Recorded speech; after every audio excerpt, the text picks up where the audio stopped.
처음 한국에 대한 이야기를 듣고 난 후 내 머릿속엔 작고 불편한 나라라는 이미지가 강하게 남아 있었습니다. 물론 한국은 기술로 유명한 나라였고 전 세계에서 전자제품과 반도체를 잘 만드는 나라 정도로만 생각했죠. 그 당시에는 한국이 국제 행사를 주최한다는 게 어색하고 비현실적인 느낌이었습니다. 에이펙 같은 중요한 회의를 경주에서? 그건 상상할 수 없었죠. 하지만 제 예상은 완전히 틀렸습니다. 처음 한국에 도착했을 때 가장 먼저 느낀 건 공항의 청결함과 질서였습니다. 인천공항에서 표지판을 보고 깜짝 놀랐습니다. 한글, 영어, 중국어, 일본어 모두 같은 크기로 정확히 표기되어 있었습니다. 화장실도 매우 깨끗하고 편리하게 설계되어 있었죠. 이런 기본적인 부분에서 한국이 제대로 준비된 나라임을 직감할 수 있었습니다. 하지만 여전히 마음속에는 냉소적인 생각이 있었습니다. 그래봤자 공항만 잘 되어 있겠지. 많은 나라들이 화려한 공항을 자랑하지만 도시로 들어가면 전혀 다른 모습을 보일 때가 많기 때문이었습니다. 기차를 타고 경주로 가는 길도 마찬가지였죠. 작은 도시인 경주에선 무슨 일이 있을까 했습니다. 시골 풍경을 지나며 저는 속으로 계속 생각했습니다. 이 작은 도시에서 정말 중요한 행사를 할 수 있을까? 그런데 기차 안에서 다시 한번 놀라움을 느끼게 됩니다. KTX 내부는 깔끔하고 현대적이었고 좌석 간격도 넉넉하고 편안했습니다. 인터넷 속도도 초당 1기가라는 믿기지 않는 수준이었죠. 저는 노트북을 꺼내 이메일을 확인했지만 끊김도 없었습니다. 사실 이런 경험은 일반적인 시골 마을에서는 상상할 수 없었죠. 한국이 어떻게 이런 철저한 준비와 시스템을 갖추었는지에 대한 의문이 생기기 시작했습니다. 기차에서 내려 경주역에 도착했을 때 다시 한번 그저 작고 낡은 도시라는 생각이 떠올랐습니다. 하지만 역 광장은 조용하고 정돈되어 있었고 혼잡하지 않았습니다. 큰 장식이나 과한 광고는 없었지만 경주 국제 컨벤션 센터에 대한 명확한 표지판이 눈에 띄었죠. 그 표지판이 말하고자 했던 것은 간단한 메시지였습니다. 우리는 준비되어 있다는 것이었습니다. 호텔에 도착하고 제가 처음으로 느꼈던 감정은 당황이었습니다. 이 작은 도시에서 큰 국제 행사를 준비하는 것에 대한 기대감보다는 의심이 있었던 제가 하나씩 한국의 준비된 모습을 보며 조금씩 마음을 바꾸게 되었습니다. 물론 여전히 의심이 남아 있었죠. 행사 준비 과정에서 분명히 문제가 생길 거라는 생각을 떨쳐낼 수 없었습니다. 큰 도시가 아니기 때문에 아마도 제대로 된 시스템을 갖추지 못했을 것이다라는 생각을 계속했습니다.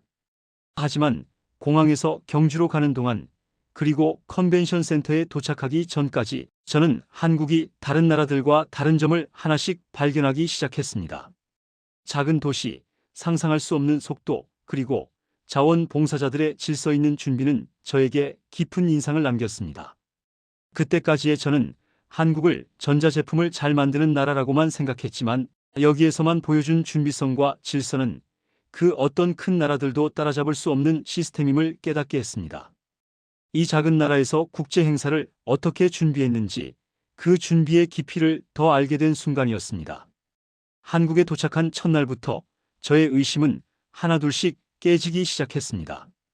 경주에서의 첫 경험은 깊은 인상을 남겼습니다. 처음엔 다소 의심이 많았고 작은 도시에서 어떻게 큰 행사를 치를 수 있을까 하는 의문을 가지고 있었지만 점점 그 의문은 기적처럼 풀려나기 시작했습니다. 경주 국제 컨벤션 센터에 도착했을 때 그곳은 예상과 달리 철저하게 준비된 공간이었습니다. 버스를 타고 컨벤션 센터에 도착했을 때 처음 느낀 건 철저한 정리와 질서였습니다. 저는 자원봉사자들이 모여있는 광경을 보며 놀랐습니다.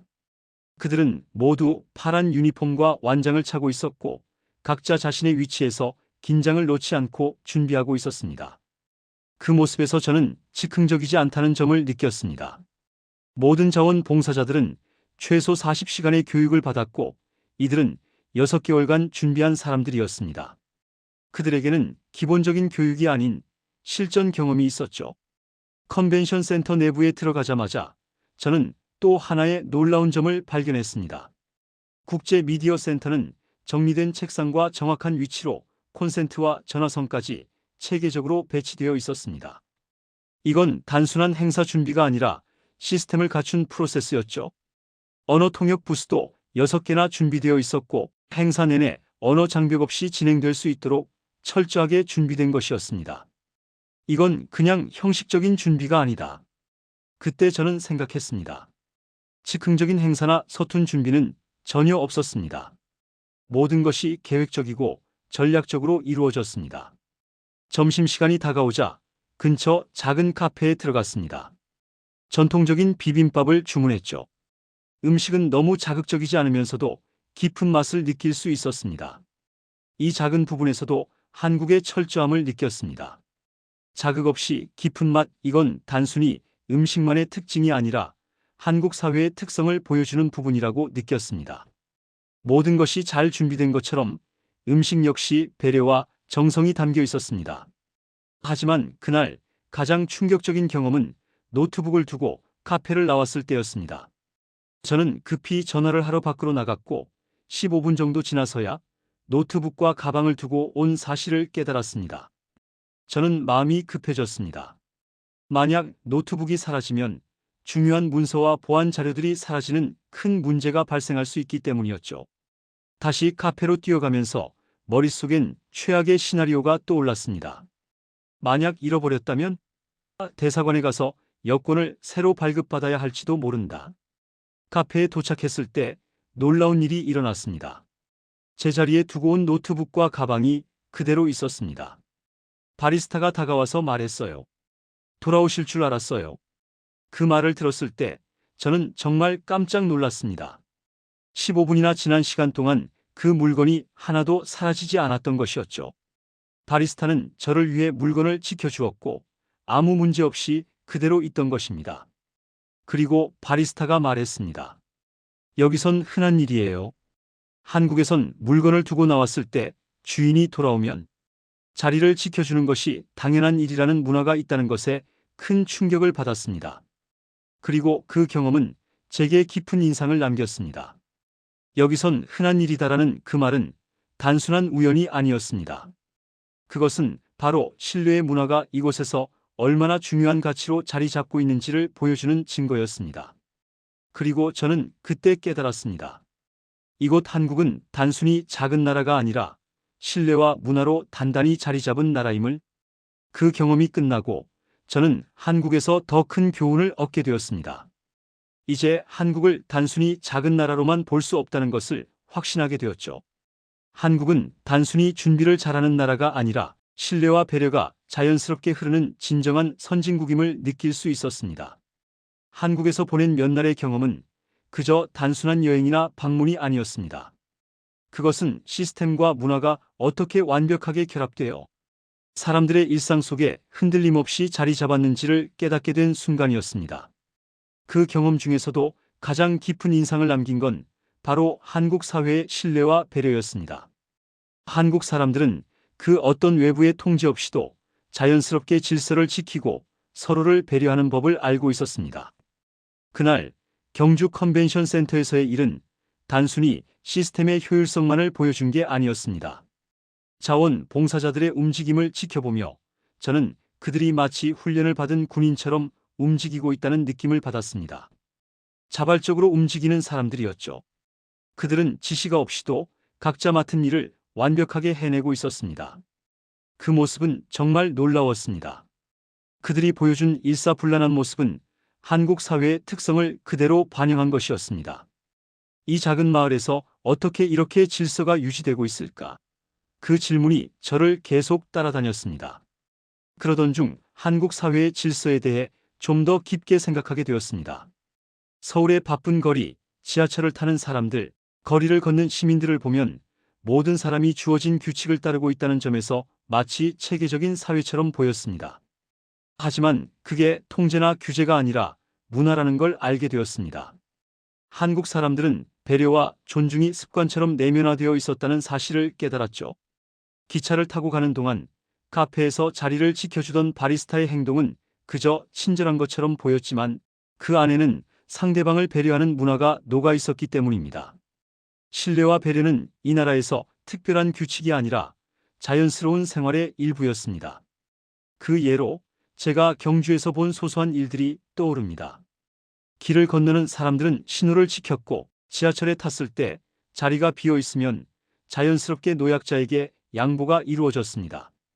비가 쏟아졌을 때 자원봉사자들이 순식간에 움직여서 주변을 정리하고 비가 멈추면 그 자리에 미끄럼 방지 팻말을 세우는 모습은 단순히 훈련된 행동이 아니라 이 사회의 기본적인 태도였죠. 기차에 탄 후 제 자신도 모르게 이런 사실을 인정하게 되었습니다. 이곳의 사람들은 배려가 일상인 사회, 서로에 대한 신뢰와 존중이 흐르는 사회입니다. 저는 그동안 문화와 시스템을 구분지어서 생각했었지만 이제는 그것이 하나로 이어져 있는 사회임을 깨달았습니다. 그리고 그때 제가 느낀 한국 사회의 진정성은 단순히 기계적인 효율성이나 완벽한 준비만이 아니었습니다. 배려와 신뢰 그리고 자발적인 협력은 이 나라의 시스템과 문화가 맞물려 돌아가는 중요한 핵심 요소였던 거죠. 한국에서 경험한 질서는 그저 외부에서 강제된 것이 아니었습니다. 자발적이고 자연스러운 질서, 그 속에서 모두가 서로를 배려하며 살아가는 모습을 봤습니다. 그곳에서만 느낄 수 있었던 편안함과 안정감은 한국 사회의 문화적 강점이라 할 수 있겠죠. 한국에서는 효율과 품격을 단지 시스템적으로 만들어 놓는 게 아니라 모든 사람들의 마음속에 자연스럽게 스며들게 만드는 방식으로 이루어졌습니다. 행사 준비나 일상 속에서의 작은 배려들, 그리고 자발적으로 움직이는 사람들이 그 사회의 핵심 원동력이었습니다. 저는 이제 한국이 단지 작은 나라가 아니라 문화와 시스템이 합쳐져서 완벽하게 움직이는 나라임을 깨닫게 되었습니다. 이제 저는 한국을 보고 그저 작은 나라라고 할 수 없습니다. 그들은 이미 기술적 발전만큼이나 문화적으로도 발전한 나라였다는 걸 알게 되었습니다. 이 나라에서 경험한 모든 배려와 신뢰 그리고 자발적 질서는 한국 사회의 진짜 힘이었습니다. 한국에서의 경험을 통해 문화와 신뢰가 얼마나 중요한 요소인지 알게 되었지만 그 다음에 마주한 것은 바로 시스템이었습니다. 한국이 APC를 완벽하게 준비하고 진행할 수 있었던 이유는 그저 우연이 아니라 그들이 수년간 쌓아온 시스템 덕분이었습니다. 저는 한국에 도착한 첫날부터 세심한 준비를 보았습니다. 컨벤션 센터와 호텔, 기차역까지 어디를 가든지 모든 것이 정리되고 효율적으로 운영되고 있었습니다. 그런 모습에서 시스템의 핵심을 느꼈습니다. 그러나 가장 놀라운 점은 시스템이 기계적인 효율성에만 집중된 것이 아니라 사람들의 마음속에 자연스럽게 자리 잡혀 있었다는 것입니다. 컨벤션 센터에 도착했을 때 그곳은 단순한 회의 장소가 아니었습니다. 자원봉사자들이 준비한 매뉴얼, 세심한 체크리스트, 그리고 완벽하게 맞춰진 시간표. 모든 것이 기계적으로 잘 맞춰져 있었고 그 모든 과정에서 사람들의 역할과 배려가 자연스럽게 녹아 있었습니다. 컨벤션 센터의 내부에는 정확한 통역 부스와 미디어 센터가 잘 갖추어져 있었고 사람들은 자신의 역할에 대해 철저히 훈련받아 있었습니다. 모든 자원봉사자들이 최소 40시간의 교육을 받았다는 사실은 그들의 자세와 행동에서 자연스럽게 느껴졌습니다. 그런데 이 모든 준비가 왜 그렇게 완벽하게 이루어졌을까요? 한국은 단순히 준비만 잘하는 나라가 아닙니다. 그들은 시스템의 효율을 문화로 전환시키는 데 성공했습니다. 모든 사람들이 일관되게 잘 협력할 수 있도록 질서와 배려가 자연스럽게 일상 속에 스며들게 만드는 방법을 체득했기 때문이죠. 카페에서 노트북을 두고 나왔을 때의 경험도 그것을 잘 보여줍니다. 저는 15분 동안 자리를 비웠지만 아무도 제 물건을 건드리지 않았고 바리스타는 그 자리를 그대로 지켜주었습니다. 그때 저는 확신했습니다. 한국은 효율만을 중시하는 나라가 아니라 신뢰가 문화로 자리 잡은 나라라는 걸요. 이런 시스템의 기반은 단순한 기술적 발전이 아닌 사회 내의 깊은 신뢰와 배려에서 비롯된 것이었습니다. 시스템이란 단순히 기계적인 준비와 계획만을 의미하지 않습니다. 그것은 사람들의 마음속에 내재화된 가치이기도 합니다. 한국 사회는 그 시스템을 완벽하게 구축해 놓았고 그 시스템 속에서 사람들은 자발적으로 서로 협력하고 배려하며 일을 해나갔습니다. 그리고 저는 그날 한국의 시스템을 다시 보게 되었습니다.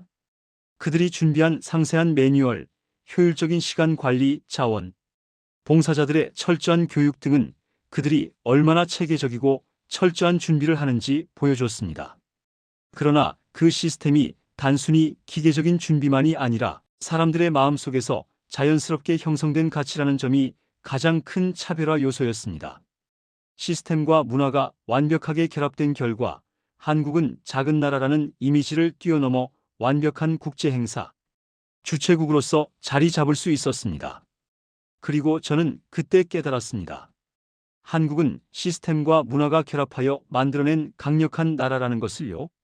한국에서 보낸 며칠 동안의 경험을 통해 시스템과 문화가 얼마나 강력한 힘을 발휘하는지 알게 되었지만 아직 한 가지 큰 의문이 남아 있었습니다. 바로 이 모든 준비와 질서가 과연 국제사회에서 인정받을까? 였습니다. 사실 한국이 APC 같은 중요한 국제 행사를 주최한다고 했을 때 많은 외국인들은 그저 작고 불편한 나라라는 인식을 가지고 있었습니다. 저 또한 처음엔 한국이 이런 행사를 잘 치를 수 있을까라는 의구심을 품고 있었고 그 의구심을 하루하루 경주에서의 경험을 통해 조금씩 깨우쳤습니다. 모든 것이 잘 준비되고 모든 사람들의 움직임이 일사불란했던 그 모습을 보면서도 제 마음속 깊은 곳에서는 여전히 실패할 것이라는 생각이 사라지지 않았습니다. 작은 도시에서 어떻게 이런 큰 행사를 치를 수 있을까? 라는 생각이 계속해서 들었습니다. 하지만 제가 느낀 한국에서의 준비성과 질서, 배려와 신뢰가 결국은 세계적으로도 인정받는 순간이 찾아왔습니다. 그날 에이펙 개막식이 열리던 날, 저는 그동안의 의심과 예상을 완전히 벗어난 현실을 마주하게 되었습니다. 한국의 완벽한 준비와 실행력이 모든 사람을 놀라게 만들었고 세계의 인정을 받게 된 순간을 직접 목격하게 된 것이죠. 개막식이 시작되자 무대의 화려한 공연과 정교한 세팅은 사람들에게 한국의 미와 품격을 고스란히 보여주었습니다. 공연은 전통과 현대가 어우러진 완벽한 조화였고 사계절을 테마로 한 그들의 무대는 미술과 음악의 최고의 결합을 보여주었죠. 공연이 끝나자 박수와 찬사가 쏟아졌습니다. 프랑스 기자가 제게 속삭였어요. 이건 예술이에요. 그 순간 저는 그동안 가지고 있던 모든 의심을 다시 보게 되었습니다. 한국은 단순히 국제 행사를 잘 치르는 나라가 아니라 문화와 효율을 동시에 갖춘 나라라는 걸 알게 되었죠. 이날 저는 중요한 깨달음을 얻었습니다. 한국은 기술적 발전과 효율성만으로 인정받은 나라가 아니라 문화적 품격과 신뢰가 결합된 나라임을 인정받은 순간이었습니다. 그리고 이 사건을 통해 한국은 세계에서 더 이상 작은 나라가 아닌 세계와 어깨를 나란히 할 수 있는 나라로 자리 잡았다는 확신이 들었습니다. 이 경험은 제가 지금까지 해온 국제 행사들과는 비교할 수 없는 충격적이고 감동적인 반전이었습니다. 모든 준비가 완벽했고 문화와 시스템이 자연스럽게 결합되어 세상에 보여주고 있었습니다. 외신들의 반응. 트럼프가 한국을 칭찬하며 모든 나라들이 한국을 배워야 한다는 말을 공식 석상에서 한 것도 바로 이때였습니다.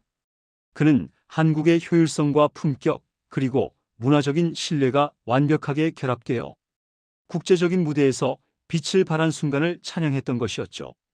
그 외에도 세계 각국의 지도자들은 한국의 준비와 운영을 완벽하게 평가하며 그들의 성공적인 행사 운영 능력에 감탄을 금치 못했습니다.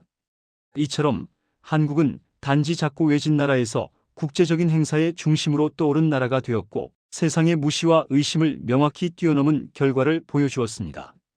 한국에서 경험한 APC 행사를 통해 저는 단순히 준비와 실행이 완벽한 나라를 넘어서 문화적 자부심이 어떻게 국가 전체를 움직이는 원동력이 되는지를 알게 되었습니다. 행사 준비와 진행이 끝난 뒤 그동안 한국 사회에서 느꼈던 질서와 배려, 자발적인 협력들이 단지 시스템의 일부가 아니라 문화의 일부였다는 사실이 명확히 다가왔습니다. 그것이 바로 한국 사람들의 자부심이었죠. 이제 그 자부심이 어떻게 형성되었는지 그리고 왜 그렇게 자연스럽게 사회 전반에 퍼져 있는지에 대해 이야기해 보겠습니다. 한국인들의 문화적 자부심은 단순히 자기 나라의 발전이나 국제적인 인정을 넘어 그들이 세운 시스템의 가치에 대한 신뢰와 자긍심에서 나온 것입니다. 1. 한국인의 자부심, 그리고 신뢰의 문화. 한국에서 느낀 가장 큰 충격 중 하나는 바로 신뢰가 문화로 자리 잡고 있다는 점이었습니다. 길거리에서 만나는 사람들, 택시, 기사, 상점의 직원들까지 모두 진심으로 친절하고 배려하는 모습이 일상적이었습니다. 그들은 억지로 친절한 것이 아니라 자연스럽게 그렇게 행동하고 있었습니다. 저는 경주에서의 경험을 떠올리며 한국 사회에서 가장 중요한 가치가 무엇인지에 대해 고민해 보았습니다. 그 답은 신뢰와 배려였습니다. 한국인들은 자신의 일을 맡으면 끝까지 책임지며 상대방의 입장에서 생각하려는 태도가 몸에 배어 있었습니다. 특히 제가 노트북을 두고 나왔을 때 일어난 일은 그들 문화의 핵심을 잘 보여줍니다. 그냥 물건을 두고 갔다는 이유만으로 사람들은 절대 물건을 가져가지 않습니다. 그곳에서는 누군가가 물건을 맡기면 그것을 기꺼이 지키고 배려하는 모습이 당연한 일이었습니다. 이러한 신뢰의 문화는 단지 개인적인 행동에 그치지 않았습니다. 그 신뢰는 사회 전반에 흐르는 규칙처럼 존재했고, 그것이 바로 한국이 지금의 국제적 위치에 올라서게 된 근본적인 원동력임을 알게 되었습니다. 한국인들의 배려와 신뢰는 단순히 일상에서의 태도로 그치지 않고 국가 운영의 핵심 원칙이 된 것입니다. 2. 시스템에 대한 자부심. 한국인들이 자랑스럽게 여기는 또 하나의 특징은 바로 시스템에 대한 자부심입니다. 한국은 단순히 기술적 발전이나 경제적 성공만으로 인정받은 나라가 아닙니다. 그들은 효율적이고 철저한 시스템을 바탕으로 세계적 인정을 받았습니다. 그 시스템은 단순한 업무 처리나 효율성을 넘어서 사회 전반의 문화와 규범에 깊게 뿌리내려 있습니다. 한국에서 경험한 것은 단순히 행사 준비가 철저한 것이 아니라 그 준비의 과정 속에서 문화적 자부심이 자연스럽게 녹아들어 있었다는 점입니다. 한국인들이 시스템을 따르는 이유, 배려와 신뢰를 실천하는 이유는 바로 그것이 그들의 문화이기 때문입니다. 그리고 그것이 국제 행사에서의 성공적인 운영을 가능하게 했습니다. 그들은 자신들이 만든 시스템을 자랑스럽게 여깁니다. 이 시스템을 따라가면 틀림없이 성공할 것이다라는 믿음과 자부심이 그들에게 있는 것이죠. 한국인들이 보여준 철저한 준비와 효율적인 운영은 단순히 기술적 요소뿐만 아니라 그들이 가지고 있는 문화적 가치의 산물임을 알게 되었습니다.